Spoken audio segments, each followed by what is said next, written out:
Hello everybody. To recall what we have done till now, we were using the Maxwell's equations to find out your entropy as a function of temperature and pressure. The TDS equation is written down here. Similar, we had similar equations in terms of your T and V as well. Then we had also expressed enthalpy in terms of temperature, pressure, and we had also done this for several other properties if you recollect. We had tried to predict Cp minus Cv, we had tried to predict Cp by Cv, we had tried to predict U as a function of T and V, etc., etc. Now, in all those equations, if you recollect, what do you find? We have used thermal data and volumetric data in order to predict these particular thermodynamic functions. Thermal data are those data which tell you how these functions vary with temperature, and volumetric data are those which tell you how these particular properties they vary with volume or density and pressure, right.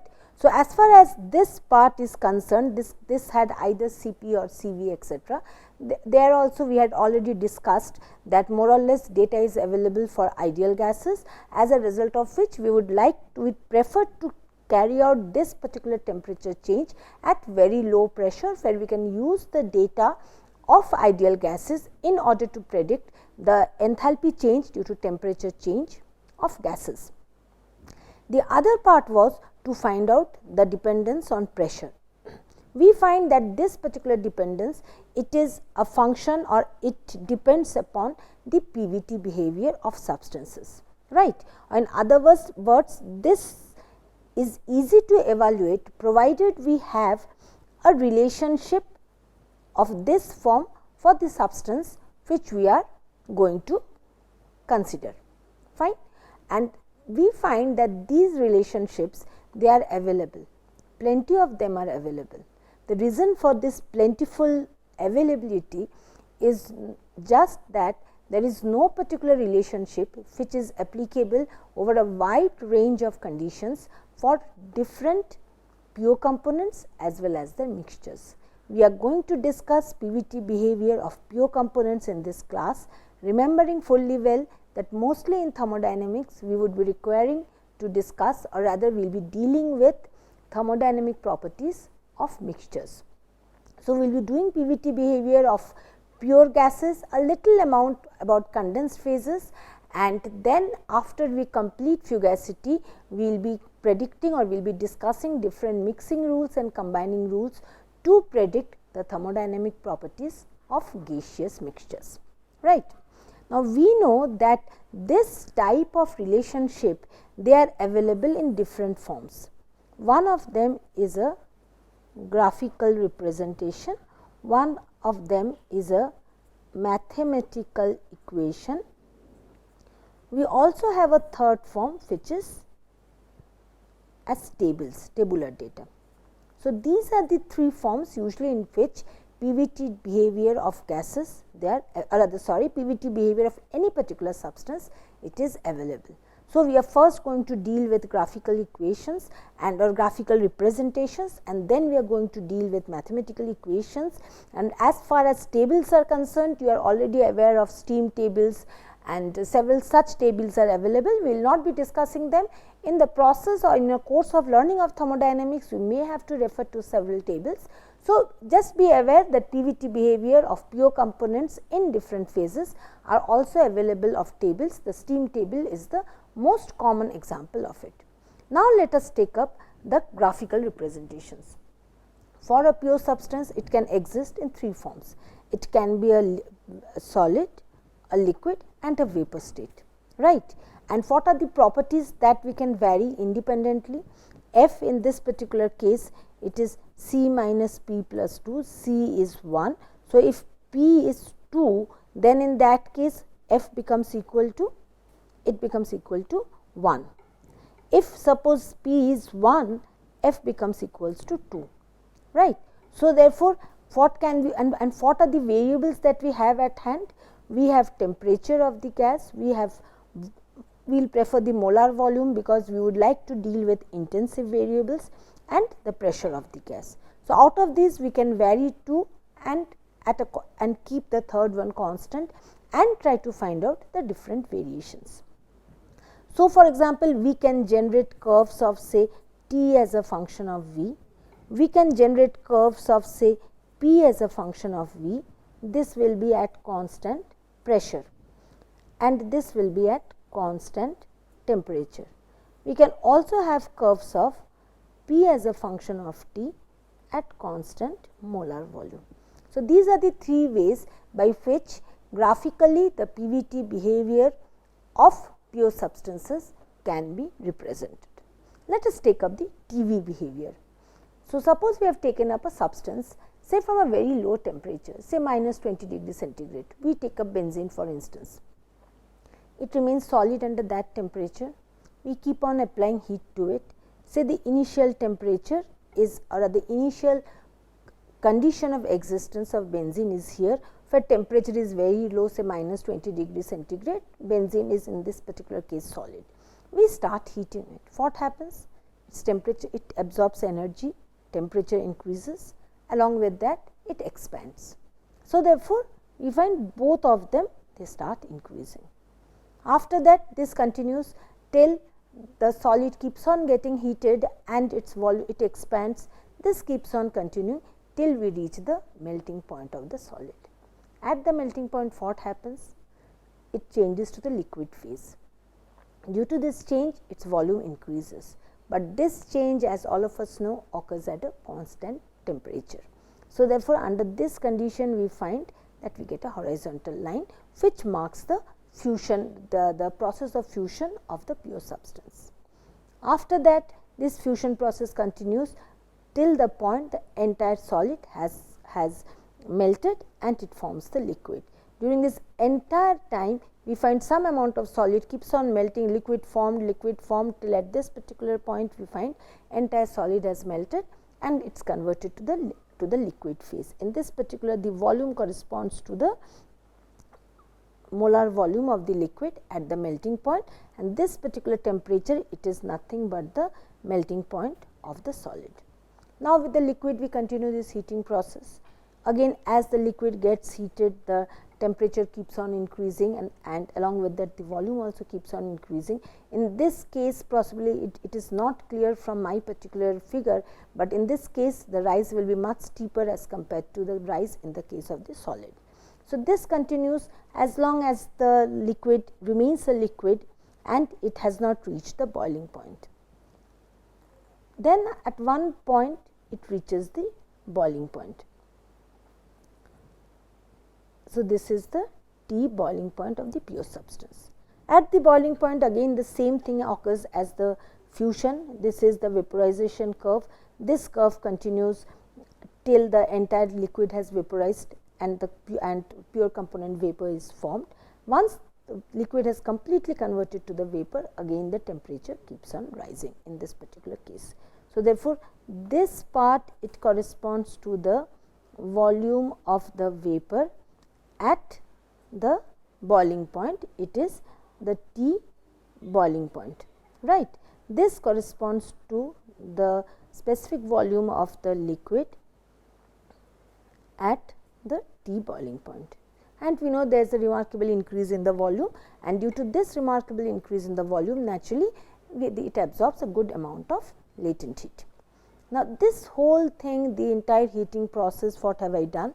The entire heating process it is performed at constant pressure, say the pressure is 1 bar pressure. So, what is this? This is basically an isobar on the TV plot. We can construct such isobars at different pressures, right, and this is what precisely I have done here. We have constructed isobars at different pressures, at increasing pressures, and we find that we get such identical curves as I have already shown. So, the only difference between these curves is that we find that as we go for higher and higher pressure, the solid liquid coexistence region that more or less remains the same. What happens is the liquid vapor coexistence region that keeps on becoming lesser and lesser as we perform the experiment at higher and higher pressure. So, therefore, in this particular curve after that what we do, we have performed the experiments at different pressures, and we have located the melting points and the boiling points, etc., etc., and then we have joined the melting points, boiling points at different pressures, and these particular curves, they are known as the saturated curves. These curves, which is the locus of the different saturation points at different pressures, are known as the saturation curves. Now, what do the saturation curves do? They join points at different pressure temperature conditions where two phases are in equilibrium. It can be a solid liquid in equilibrium, it can be a liquid vapor in equilibrium. So, therefore, what is this curve? This particular curve, this is a saturated curve with respect to the solid. What is this curve? This is a saturated liquid curve with respect to fusion. Remember one thing, we have two saturated liquid curves. One is with respect to fusion, the other is with respect to boiling, right. So, therefore, this is a saturated solid curve, this particular curve, right. This is a saturated liquid curve with respect to fusion, fine, and this is a saturated liquid curve with respect to boiling, and we have a saturated vapor curve here. Now, we find that more or less the saturated liquid curve and the saturated solid curve, with these two curves, they are more or less parallel to each other, while we find that the saturated liquid curve with respect to vaporization and the saturated vapor curve, they gradually incline towards each other and finally, they converge at a point.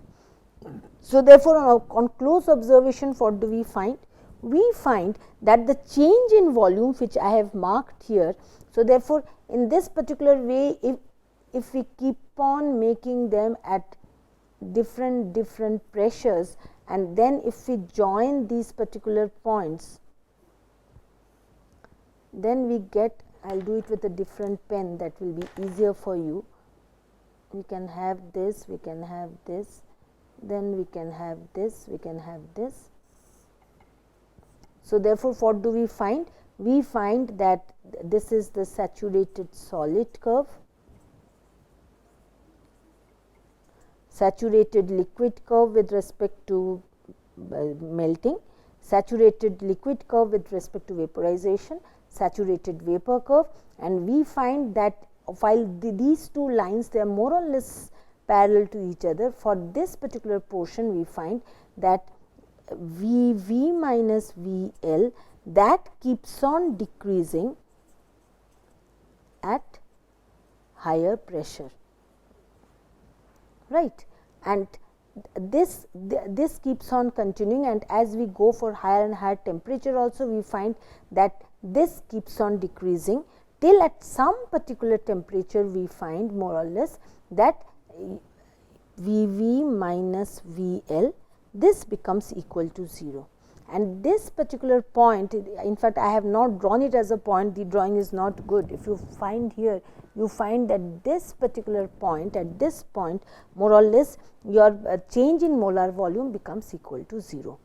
Now, when the change in molar volume becomes 0, what other thing happens? You know, due to this particular change, the substance, it has to absorb latent heat, and due to this absorption of latent heat, there is volume expansion, due to which the substance changes from the liquid state to the vapor state.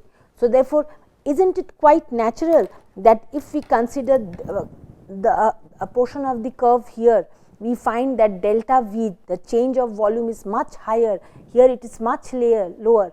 So, therefore, it is quite natural that here the latent heat which the substance has to absorb in order to change from the liquid to the vapor state should be much higher as compared to the latent heat it needs to absorb at this pressure. And therefore, this should continue, and here we believe the latent heat of vaporization that it has to absorb is going to be equal to 0. Or in other words, suppose I plot delta H vaporization as a function of temperature, then what is the curve which I expect? it should have a high latent heat of vaporization to start with. It keeps on decreasing, and then at T equals to Tc we find delta H vaporization equals to 0. Fine. So, therefore, this was the temperature volume curve which we found out. And what did we find? We find that mostly for our cases, since we are dealing with liquid vapor solution, liquid vapor substances, we would prefer to keep our discussions, since we are not dealing with physical metallurgy or solid state physics, we will not be dealing with the solid state much. We will be primarily confining our attention to the liquid vapor phase. So, therefore, we will be more or less interested in this particular portion of the TV diagram. Fine. And here what do we find? We find that as long as we are inside, or we are in a region here, we find that the isobars, they have 3 particular regions of different slopes. There is an isobar here, then there is a horizontal portion, and then there is another portion. So, if we continue this, we find at the critical point there is going to be a horizontal inflection. Beyond the critical point, the isobars will be something of this sort. In the same way, we can plot a PV diagram also. We are going to start in the similar fashion that we have done here. We take a substance, we start heating it, and then as we heat it at constant pressure, then initially the substance was here, we heat it, the pressure remains constant, it is here, and then it changes to the vapor phase, liquid phase, then the liquid gets heated, and then it goes to the vapor phase, and then the vapor is heated to a very high temperature. So, this is what this 2 is a saturated state of saturated solid state. This is a saturated liquid state with respect to fusion, saturated liquid state with respect to vaporization, a saturated vapor state. This can be performed at, this was possibly say at T equals to 1 atmosphere. We can keep on performing these experiments for different pressures, and then finally we can draw the curves in this particular way. So, in this particular case also we can draw the curves in this particular way. We find that we are going to get something identical. This is the solid state, here also this is solid plus liquid, this is liquid plus V, this is V, here also this is solid, S plus L, L plus V, and this is the vapor state. Again, we would like to be concentrated here. If we find that the isotherms which we draw here, then in that case the isotherms in this particular case is going to be almost vertical in the liquid region, because we know they are all practically incompressible, and then during the change of phase we know it is more or less horizontal, it is going to be a horizontal curve, because remember one thing, change of phases occur under isothermal isobaric conditions. Therefore, they are horizontal both in the TV plot as well as in the PV plot, and then in the vapor region it exhibits more or less a rectangular hyperbola sort of a thing. So, therefore, as long as we are operating at T is less than Tc, we find that the saturation curve, it comprises of 3 particular regions, where the middle region decreasing as we go for higher and higher temperatures. And finally, at T equals to Tc, we find that there is a horizontal inflection, and beyond that we are going to have curves something of this sort. This is what I have shown in this particular figure. If you see, I have tried to show this. This is for carbon dioxide. Now, there is one thing I have already told you about the point of termination of the liquid vapor curve, right, liquid vapor dome, sorry. This is nothing but the critical point. What about the initial portion? Where does the liquid vapor dome, or in other words, from where do these saturation curves they originate? Now, all of these curves, they originate from a triple point line. If you observe this triple point line, you will find that at this particular line, the solid, liquid and the vapor phases, they coexist in equilibrium, as a result of which F equals to 0 under this condition, and therefore, this line, it is a very important constant characterizing any particular substance. It is characterized by a specific temperature, a specific pressure and a specific volume. For instance, suppose we take up two particular substances, say water and carbon dioxide. What do we find? We find that for water, the triple point pressure, it is for water T triple point, this is 273.16, most of you are aware of it. P triple point, this is 4.58 millimeters mercury. And for carbon dioxide, if you see, you will find that the T triple point, it is 216.55 Kelvin, P triple point, this is equals to 5.11 atmospheres. Now, does this strike any chord in your mind, the importance of this data? If you observe this data, what do you find? You find that the triple point curve for carbon dioxide, this particular curve here as well as here, this occurs at a pressure much higher than the atmospheric pressure. So, therefore, at atmospheric pressure, where are you exactly? When you are working with carbon dioxide, at atmospheric pressure, you are lying in this particular region. What is this region? It is a solid here, it is a solid plus, very sorry, it is a vapor region here, and in between this region it is marked by a solid plus vapor. So, what does it imply? It implies that if you are working at a pressure below the triple point pressure, then in that case you are working in this particular zone where the solid will directly be converted to the vapor phase, as a result of which you will find that substances sublime if the triple point pressure is higher than the atmospheric pressure. On the contrary, if the triple point pressure is much less than the atmospheric pressure, then at atmospheric pressure, what are you doing basically? You are operating at this particular region where you find that the solid will be converted to the liquid and the liquid then will be converted to the vapor. And this gives you the answer to questions as to why some substances sublime. In reality, all substances sublime if you are operating below the triple point pressure. For example, if you are working with water and you are working at a pressure of say 1 millimeters mercury, that at such a great amount of vacuum, then you will find that water will also sublime. So, the question of why some substances sublime is that its triple point pressure is either higher than atmospheric or lower than atmospheric. So, therefore, we find that the vapor liquid dome that we have drawn here, the vapor liquid dome, it starts from the triple point curve. This is the triple point curve and it extends to the critical point.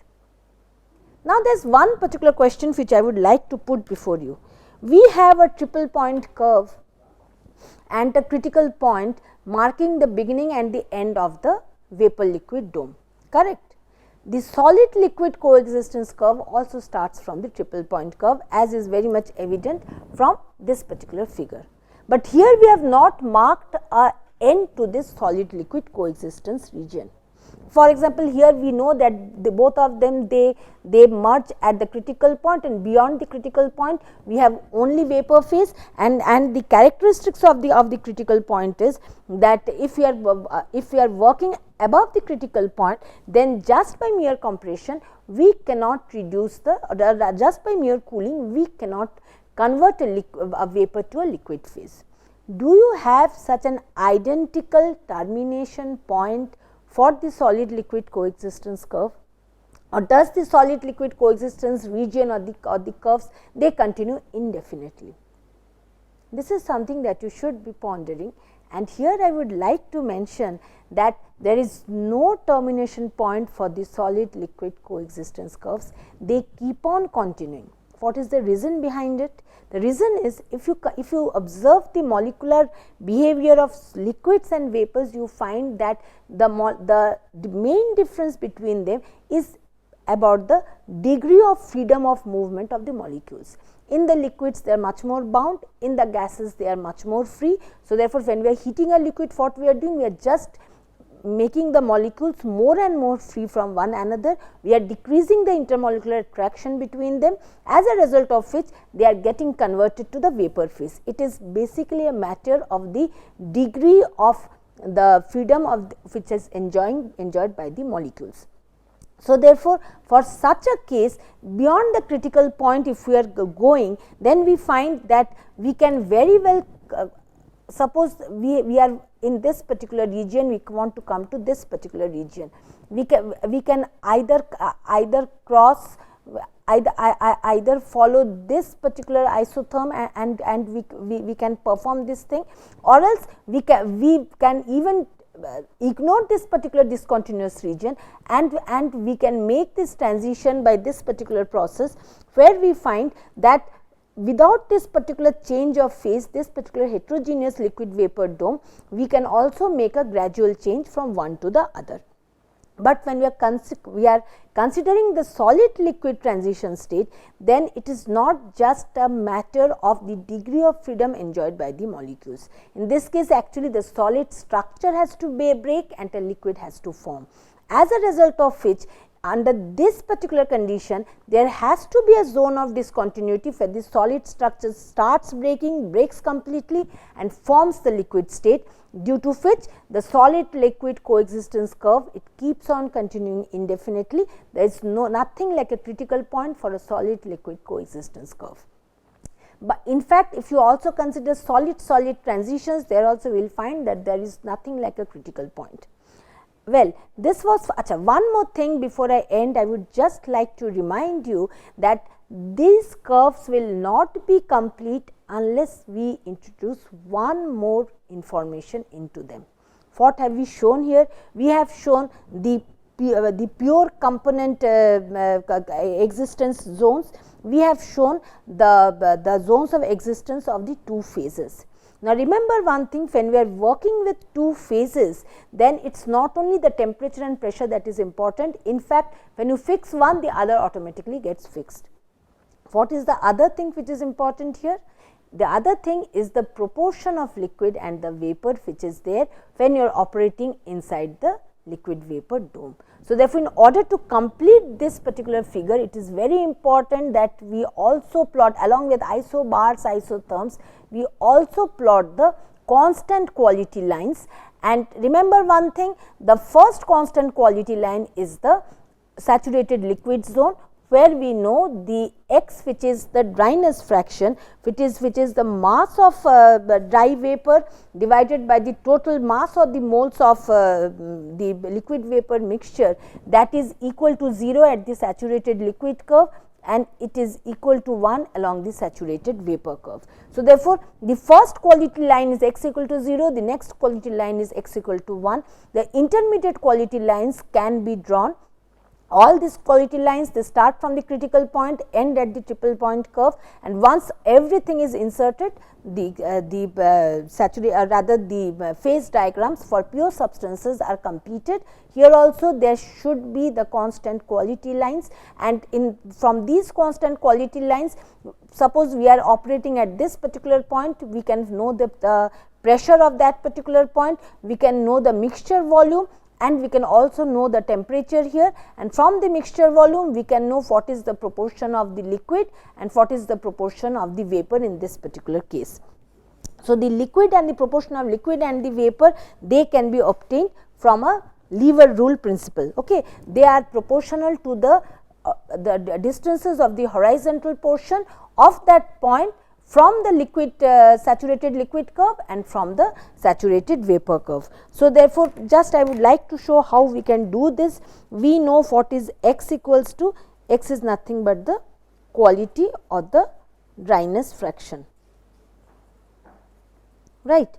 What is this quality or the dryness fraction? Suppose we are working with NV moles of vapor, NL moles of liquid and then NV moles of vapor.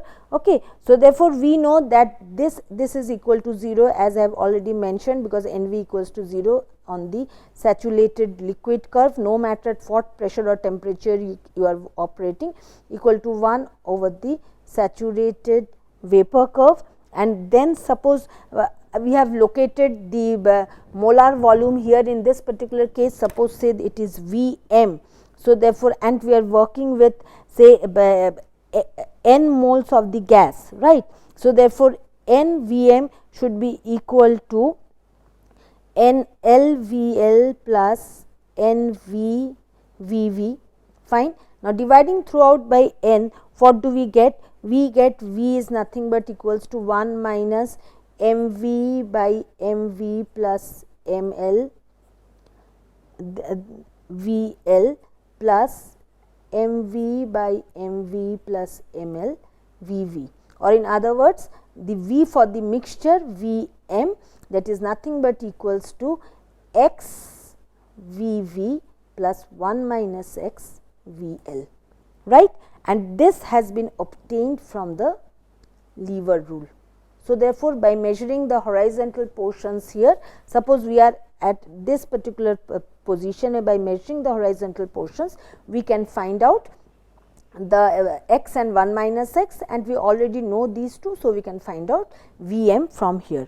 And here I would like to mention that this similar relationship, this additive property, in fact this holds for all extensive properties of pure substances. We can have x S equals to 1 minus x SL plus x SV. Similar way we can have the same thing for enthalpy, the same thing for internal energy, and so on and so forth we can keep on having.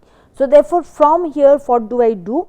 Till now what I have done, I have discussed just two curves. We will be discussing the PT curve in the next class, and in all the curves that I have discussed, it is important for you to know this is TV curve. In all the curves we find that at this particular point more or less we have something of this sort.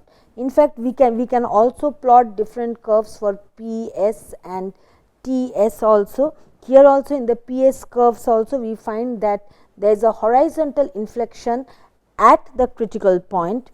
Here also we will be having a horizontal inflection at P equals to PC, this is at T equals to TC, this is P equals to PC, this is T equals to TC. For all the curves we find there is a horizontal inflection, and for each of the curve we know that there is going to be the horizontal portion here, as a result of which for each curve we can write down del P del V two phase equal to 0, del T del V two phase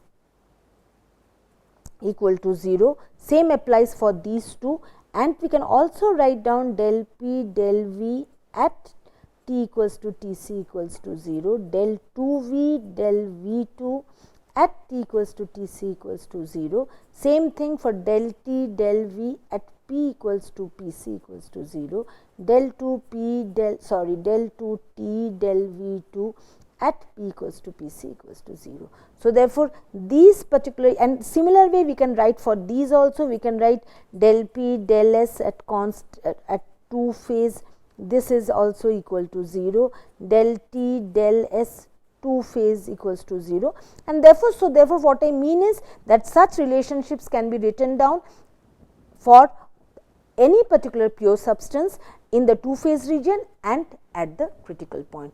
So, we continue with our discussions regarding the graphical representations in the next class.